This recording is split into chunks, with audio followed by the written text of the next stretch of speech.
नमस्कार, आप देख रहे हैं आपका अपना चैनल भिवानी हलचल खबरों के संग पे मैं मनोज कुमार। आइए सबसे पहले डालते हैं नजर आज की हेडलाइंस पर। मतदाता बिना किसी भय के करे अपने मत का प्रयोग, कहा एसडीएम महेश कुमार ने। भाजपा ने जाति व धर्म के नाम पर लोगों को भ्रमित किया, कहा कॉमरेड इंद्रजीत सिंह ने। हरियाणा प्रदेश है अनाज पैदा करने वाली व धाकड़ खिलाड़ियों की धरती, कहा अमित शाह ने। भाजपा ने युवाओं को योग्यता के आधार पर दिया रोजगार, कहा मनोहर लाल खट्टर ने। नशा समाज पर कलंक है, तो शाम में हुआ नशा मुक्ति पर सेमिनार। और अब खबरें विस्तार से। चुनाव के लिए नॉमिनेशन स्क्रूटनी एवं नाम वापस लेने की कार्यवाही पूरी होने के बाद भिवानी में 18 प्रत्याशी चुनावी मैदान में बचे हैं।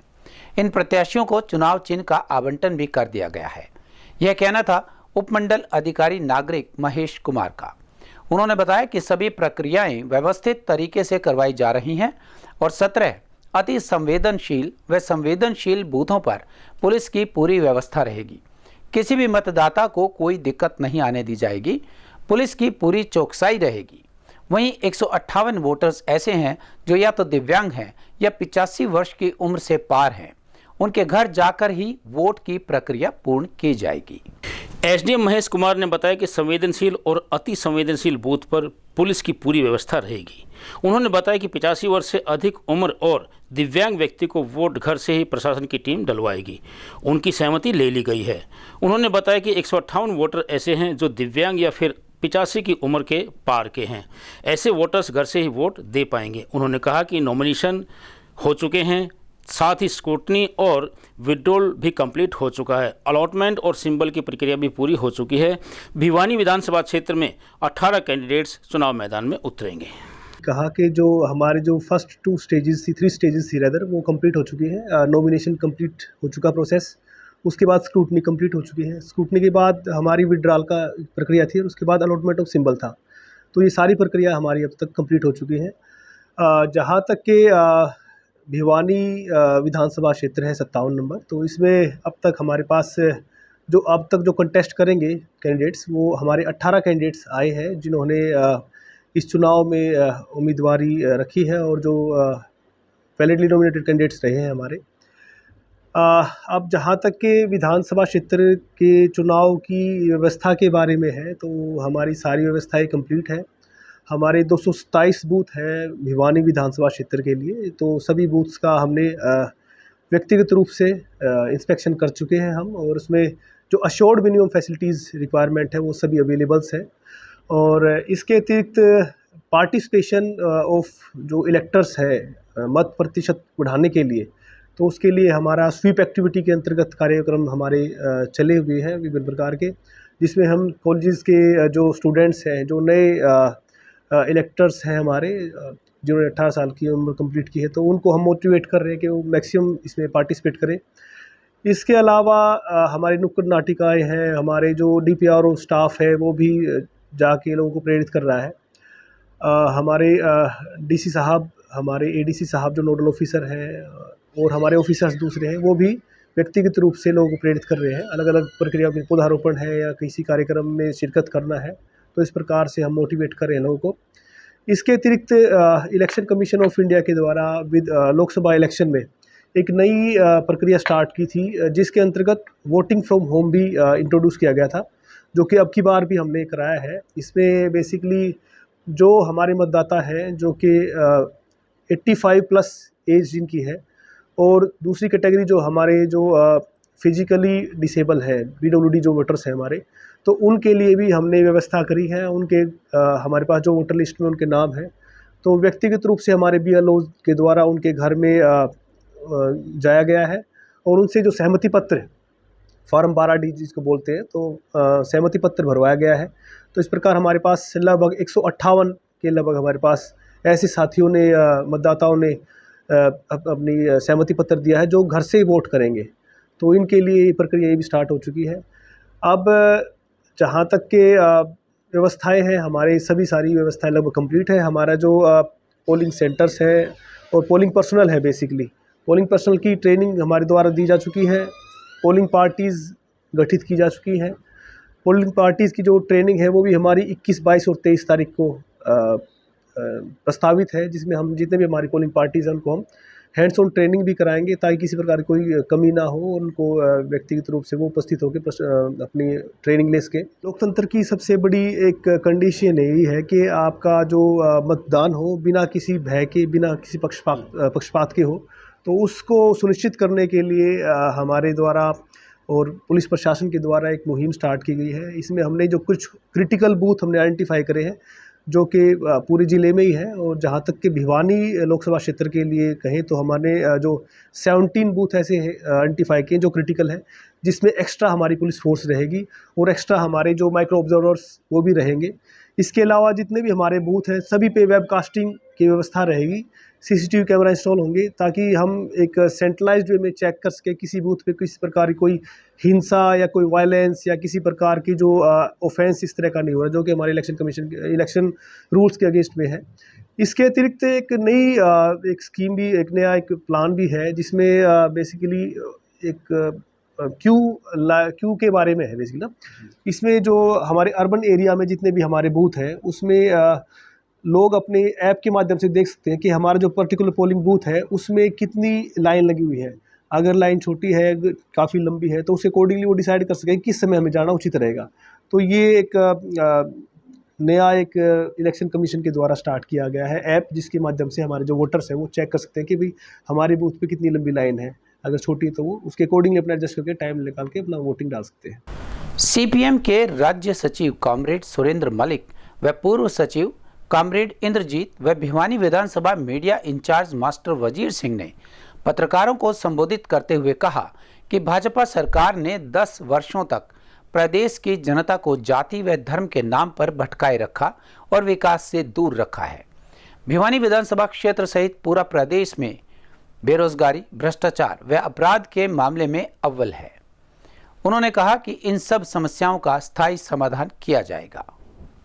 भिवानी विधानसभा क्षेत्र से कांग्रेस और कम्युनिस्ट पार्टियों के साझे उम्मीदवार कॉमरेड ओम प्रकाश के पक्ष में मतदान की अपील को लेकर सीपीएम राज्य सचिव कॉमरेड सुरेंद्र मलिक, पूर्व सचिव कॉमरेड इंद्रजीत सिंह, भिवानी विधानसभा मीडिया इंचार्ज मास्टर वजीर सिंह ने कहा कि भाजपा सरकार ने 10 वर्षों तक प्रदेश की जनता को जाति व धर्म के नाम पर भटकाए रखा तथा विकास से दूर रखा, जिसके चलते आज भिवानी विधानसभा क्षेत्र सहित प्रदेश विकास से महरूम है तथा प्रदेश बेरोजगारी, भ्रष्टाचार, अपराध के मामले में अव्वल स्थानों पर गिना जाने लगा है। उन्होंने कहा कि कॉमरेड ओम प्रकाश का उद्देश्य लोगों को एकता के सूत्र में बांधते हुए क्षेत्र का विकास करना है। जनसभाओं को संबोधित करते हुए कॉमरेड ओम प्रकाश ने कहा कि यदि भिवानी विधानसभा क्षेत्र की जनता उन्हें मौका देकर विधानसभा में भेजती है तो वे इस विधानसभा क्षेत्र के विकास में कोई कोर कसर नहीं छोड़ेंगे तथा यहाँ की युवाओं को रोजगार दिलाने के लिए बड़े उद्योग धंधे लगवाने के प्रयास करेंगे ताकि बेरोजगारी की समस्या का स्थायी समाधान किया जा सके। ये चुनाव जो है वो ऐसी पृष्ठभूमि में हो रहा है जबकि देश और हमारे प्रदेश के अंदर 10 साल से बीजेपी का शासन है और भिवानी की सीट क्योंकि कांग्रेस पार्टी ने सीपीआईएम के साथ समझौते में छोड़ी है, तो हम बाकी जगह क्योंकि कांग्रेस पार्टी के सफलता के लिए कार्य कर रहे हैं और यहाँ हम भिवानी की जो सीट है आप तो जानते ही हैं कि इसके 2 हिस्से हैं, एक ये शहर का हिस्सा है और एक ग्रामीण हिस्सा है, लगभग बराबर बराबर दोनों का हिस्सा है।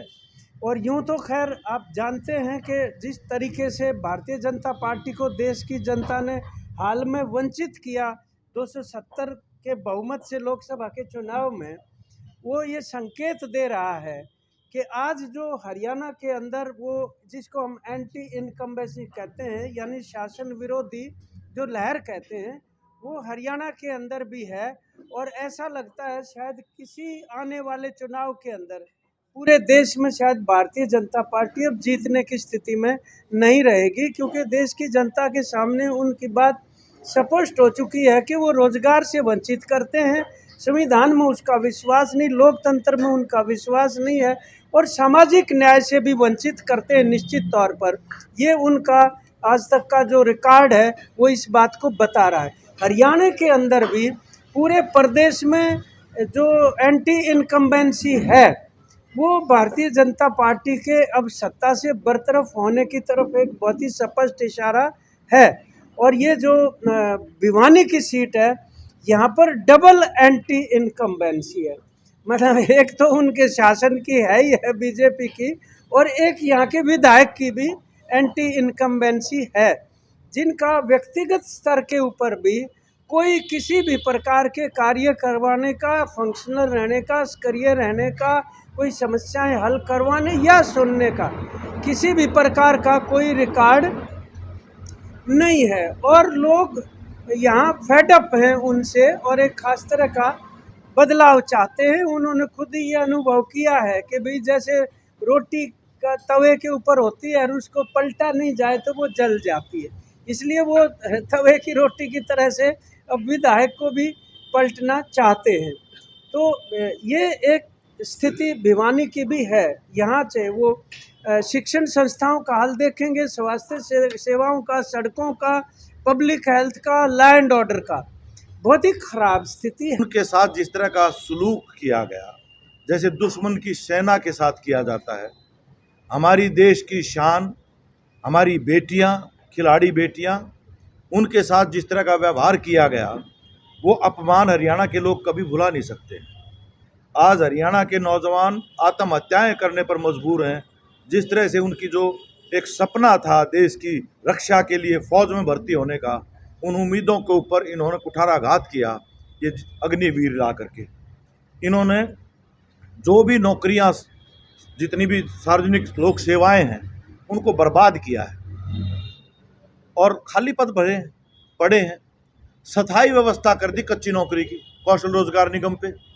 अब देखिए, इन्होंने सब शिक्षा को व्यापारीकरण करने के इरादे से ही, वरना 10 साल हो गए भिवानी के अंदर चौधरी बंसी लाल, जिसको हरियाणा के शुरू के मुख्यमंत्री काल में विकास का एक पुरुष माना जाता है, उनके नाम से एक यूनिवर्सिटी, जो एक प्रतिष्ठित यूनिवर्सिटी बननी चाहिए थी, कितने साल हो गए? 10 साल के इनके शासन काल में क्या बना उस यूनिवर्सिटी का? कितने विभाग काम कर रहे हैं? क्या उनके प्रोफेसर्स का कच्ची नौकरियां हैं? सारी यूनिवर्सिटियों में आरएसएस के अपने चहेते लोग भर रखे हैं। भिवानी वो शहर था एक समय के ऊपर जहां दूर दूर से हरियाणा के भी आसपास के लोग यहाँ इलाज के लिए आते थे, आंखें बढ़वाने के लिए आते थे।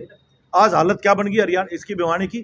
भिवानी वो शहर है जिसमें हरियाणा का एकमात्र textile research institute, engineering college, textile का सेंटर, आज ही भिवानी के अंदर सब भयंकर बेरोजगारी है। नौजवान कहाँ जाएं? कोई बोलने वाला नहीं।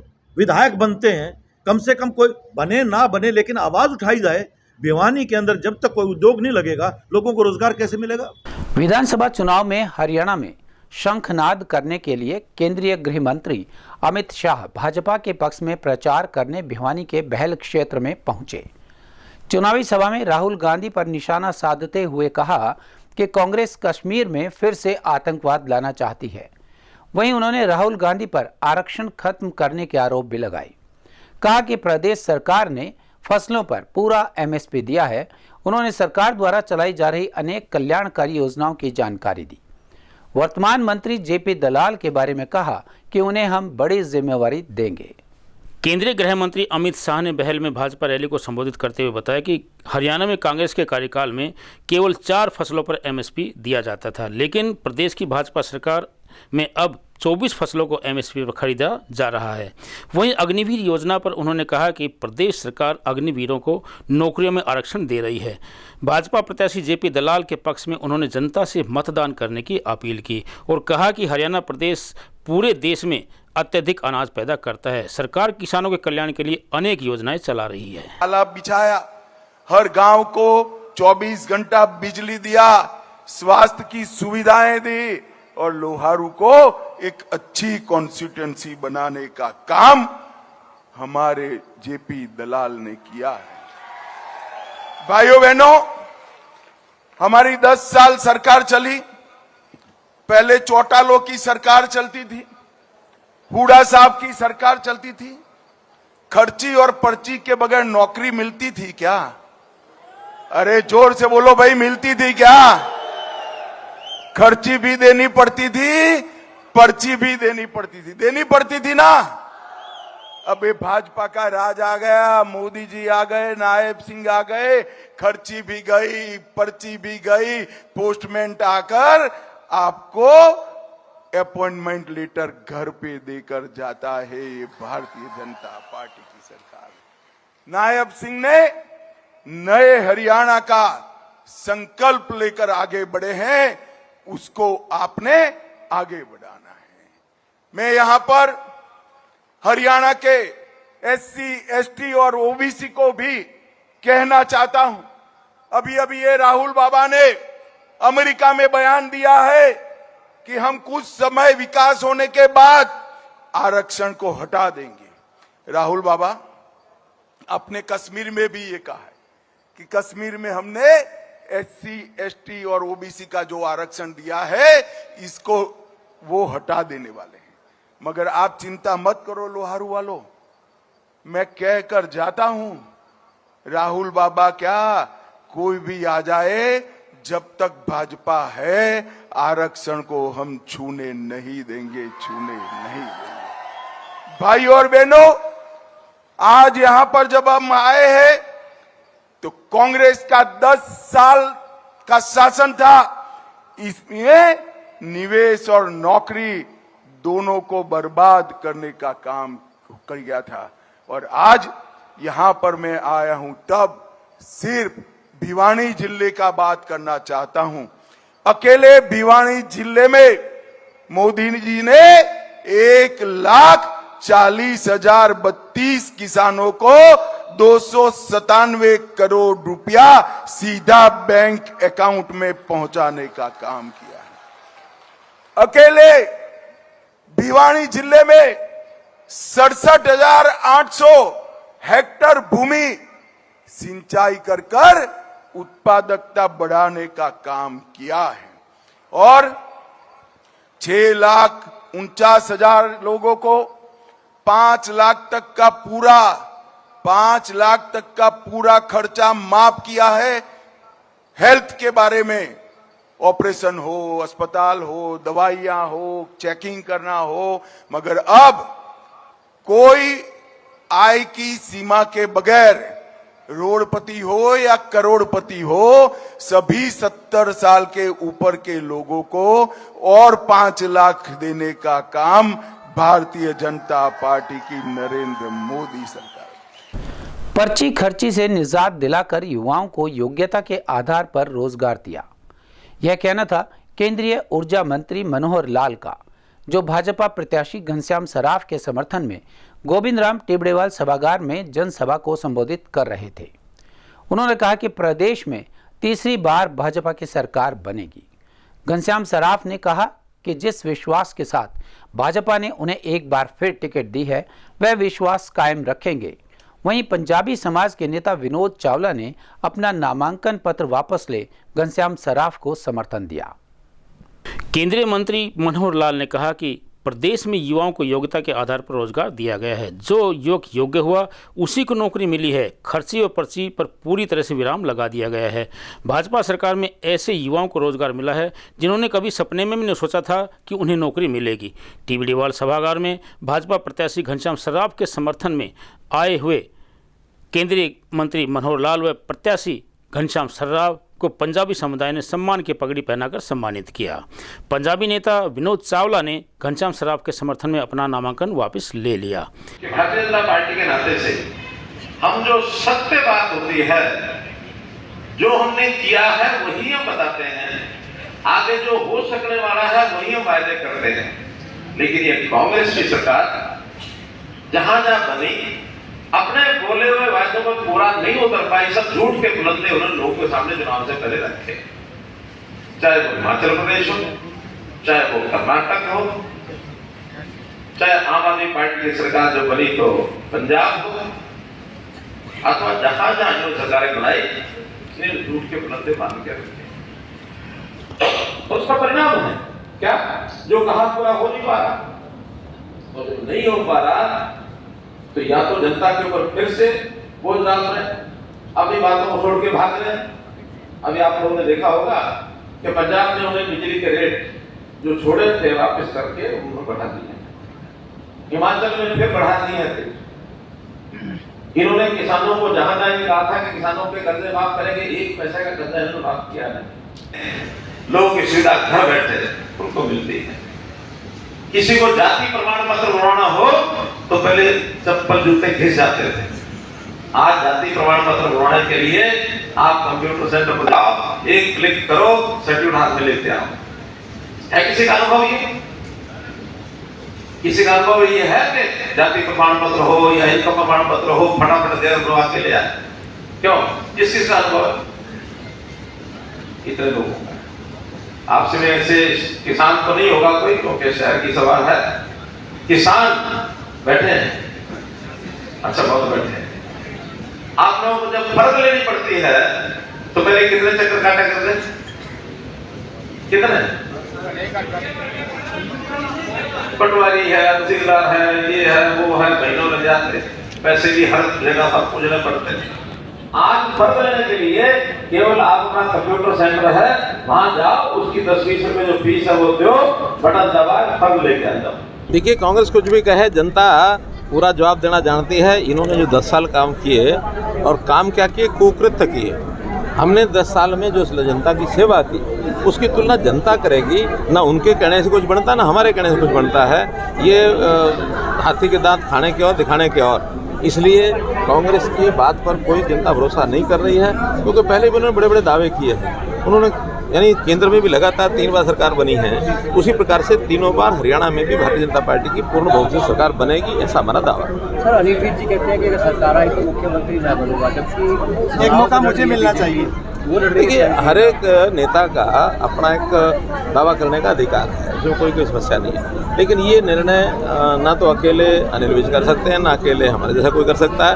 अकेले कोई निर्णय नहीं है, पार्टी के सामूहिक सोच के आधार पर पार्लियामेंट्री बोर्ड इसका निर्णय करता है। और अभी तो हमारे गृह मंत्री जी ने स्पष्ट आके कहा है कि हमारे अगले मुख्यमंत्री जो हैं वो नायब सिंह सैनी होंगे, उनके नेतृत्व में टिकट वितरण के बाद इस तरह की नाराजगी थी, क्या रूठों को मना लिया सर आपने? काफ़ी संख्या में रूठों को मना भी लिया, काफ़ी लोगों ने विड्रा भी कर लिया। जैसे आज ही हमारे चावला जी, विनोद चावला जी ने, इन्होंने भी फार्म भरा था, तो अब इन्होंने विड्रा कर लिया है। तो आखिर अल्टीमेटली कार्यकर्ताओं का लोकतंत्र में बहुत सी इच्छाएं होती हैं कि हमको भी मिल जाए टिकट, हमको भी मिल जाए। लेकिन जब हम परिवार के नाते बैठते हैं तो सब इकट्ठे होकर के चलते हैं, और जो प्रत्याशी अधिकृत होता है उस प्रत्याशी को सब लोग मिलकर जिताते हैं। मनोहर लाल जी का आकलन क्या कहता है, हरियाणा में इस बार बीजेपी क्या पूर्ण? मैंने पहले बता दिया कि हरियाणा में तीसरी बार भारतीय जनता पार्टी की पूर्ण बहुमत से सरकार बनेगी।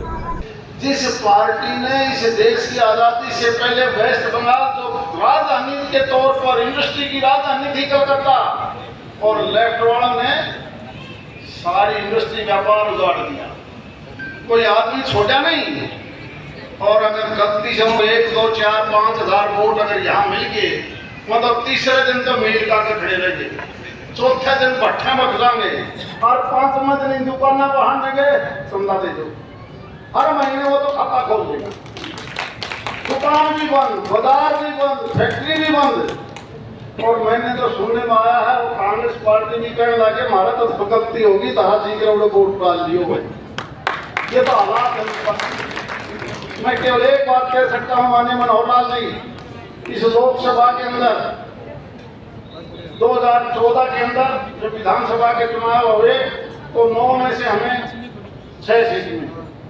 और उनके साथियों का धन्यवाद करता हूँ, जिन्होंने भी यहाँ पे हमारी फिल्म बनाई है, उन सब का बहुत बहुत आभार। केंद्रीय मंत्री जी भिवानी पहुंचे थे, उन्होंने आपके लिए जो है वोट की अपील भी किया, क्या कहेंगे? आज माननीय मनोहर लाल जी केंद्रीय मंत्री हमारे बीच में आए, उन्होंने सबसे आशीर्वाद मांगा है और मेरे लिए विशेष रूप से कहा है कि घनश्याम सराफ को जिता दो और आगे इसकी भिवानी के लिए अच्छी सौगात दे। क्या रूठे हुए मान गए? रूठे हुए भी कुछ 90% लोग मान गए हैं, 10% कोई बाकी है तो उनको भी ठीक करेंगे। आज माननीय मनोहर लाल जी ने कुछ घोषणाएं की हैं, कोई बड़े इंडस्ट्री का अब बनेगा ये, और ये बहुत बड़ी बात होगी, लोगों को रोज़गार मिलेगा और हमारे सभी साथी जो बगैर रोज़गार के हैं उनको भी रोज़गार दिया जाएगा। मेरे को ये लगता है कि हम बहुत ज़्यादा मेजोरिटी के साथ सत्ता में आने वाले हैं। समझते हैं आप अपनी सीट को लेकर? मैं तो आश्वस्त तो यही हूँ कि जनता के साथ बात व्यवहार करने में मैं सभी को प्यार से गले लगाता हूँ, और यदि कार्यकर्ता मेरे बेडरूम में भी आ जाए तो मैं उसको कहता नहीं कि आप बाहर जाओ। हरियाणा में 52 सीटें हमारी आ रही हैं और पूर्ण बहुमत की सरकार बनने जा रही है, क्योंकि जितने भी लोग हैं वे यही कहते हैं कि आपकी सरकार ने जो काम किया है उसका कोई सामने नहीं। चौधरी बंसीलाल महिला महाविद्यालय तोशाम द्वारा जर्नलिस्ट क्लब भिवानी के सहयोग से नशा मुक्ति पर एक सेमिनार का आयोजन किया गया। सेमिनार में बोलते हुए मनोचिकित्सक डॉक्टर नंदिनी लांबा ने कहा कि नशा जीवन की धारा को मोड़ देता है। यह दुर्भाग्य का विषय है कि नशा गली गली में उपलब्ध है।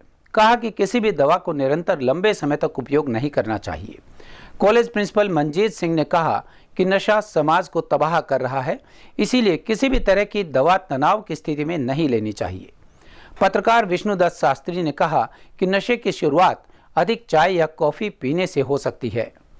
जर्नलिस्ट क्लब भिवानी के प्रधान ईश्वर धामू ने नशे को समाज पर कलंक बताया।